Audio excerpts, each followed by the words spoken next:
अजून पण गद्दारीच्या दोन्ही आहेत. काही स्वाभिमानी खासदार आहेत बरं का.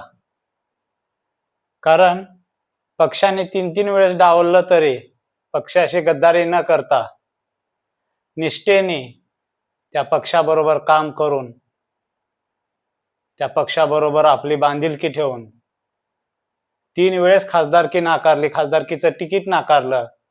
2014, 2019, 2024, 2024ला अपेक्षा फॉर्म भरून भरघोस मताने निवडून आलेत. होय, विशाल पाटील काँग्रेसचे 99 खासदार निवडून आले आणि निवडून आल्याच्या नंतर विशाल पाटील बोललेले, जरी मी अपक्ष लढलो आहे तरी मी काँग्रेसचाच आहे.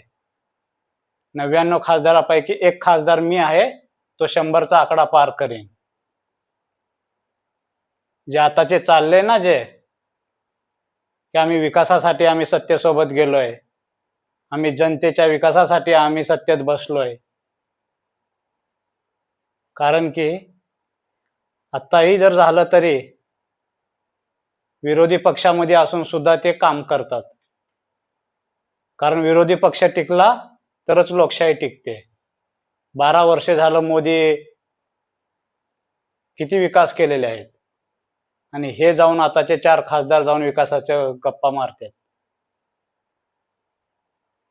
मतदारांनी जागरूक व्हायला पाहिजे आणि पुढच्या वेळेस त्यांना त्याची जागा दाखवायला पाहिजे.